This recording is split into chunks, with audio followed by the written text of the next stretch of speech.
Hey everyone, welcome back, y'all. We're back with another stock up for our prep pantry, and we got a few extra items here along the side we'll talk about here in a minute. All right, as I told you, my local Walmart here in Independence, Missouri, which literally is Kansas City, Missouri. I am less than a mile away from the Kansas City, Missouri border. Literally, if I go down my street, not even a quarter mile, not even an eighth of a mile probably, and I hit Kansas City, Missouri. On Highway 40 here in Kansas City, Missouri, they do have the green beans and the corn still for 50 cents per can.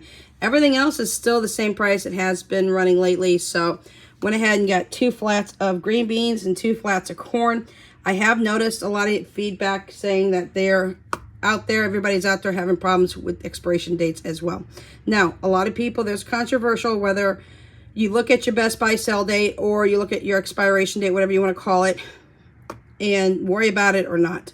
I will tell you from experience, there's a few things that I cannot tolerate that's been past its Best Buy date, because the green beans in general have gone bad to the point that when we opened it up, it was only a couple of months past its Best Buy sell date. I would like to call it expiration date, whatever you guys want to call it.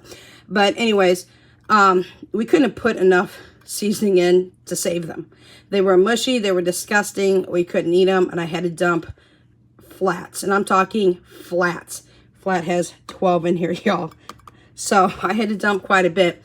But these ones have a Best Buy sale date and or expiration date of 2027, so I'm glad to see that these are a little bit farther out than the last set that I had. So I'm going to continue stocking up on green beans and corn for sure right now. It's going to be a main focus because they are lower in price right now than the other vegetables are. So not that I won't get other vegetables, but I'm going to start continuing to stock up on those.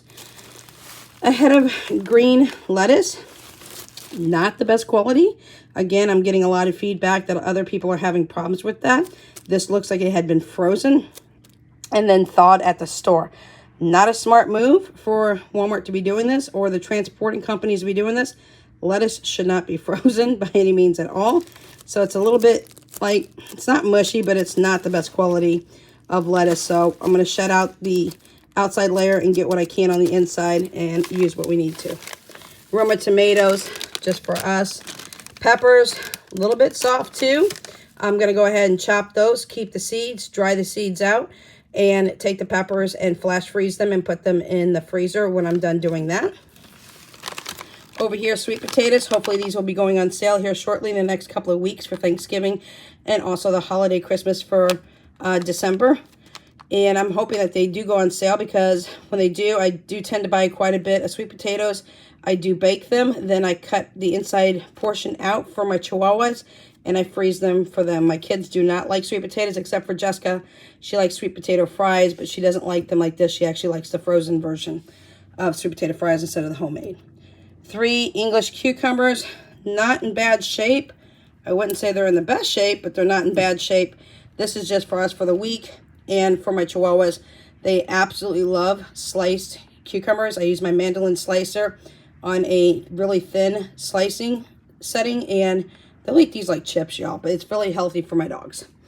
All right, back here, we do have a couple of stock ups.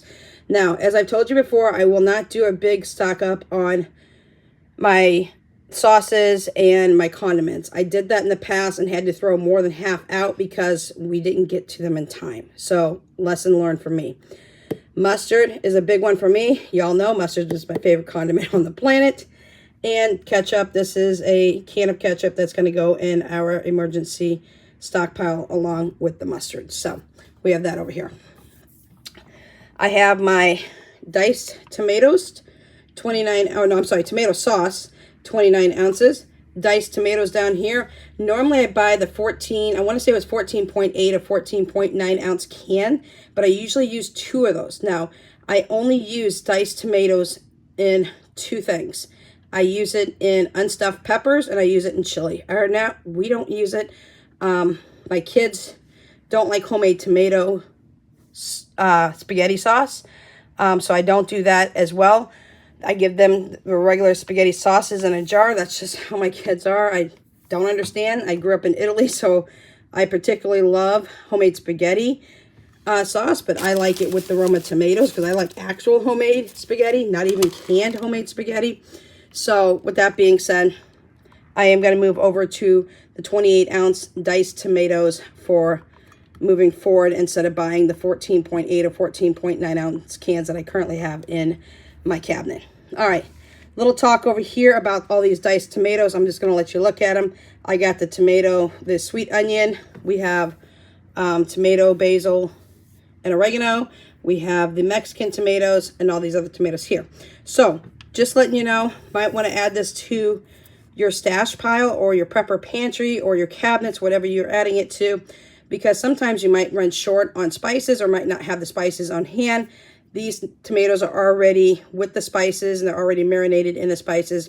Just a great addition to have in your pantry. And it's something I haven't had in my pantry. So we're going to start working on adding these into our pantry as well. So that's what we have for you today. I'm going to start working on restocking some of my dry bucket goods, which are dry black beans, dry kidney beans, dried pinto beans that were supposed to be here today, but they've been delayed, so they'll be here tomorrow, and also rice and sugar. Those are the items that I stock up on in my 5-gallon food safe buckets. We'll be coming back and talking to you more about that. My next haul is going to be another meat haul for y'all. We're starting to get our freezers filled up, so super excited about that. Got some processing to do with those meats as well. I'll talk you through that when we get into our next video.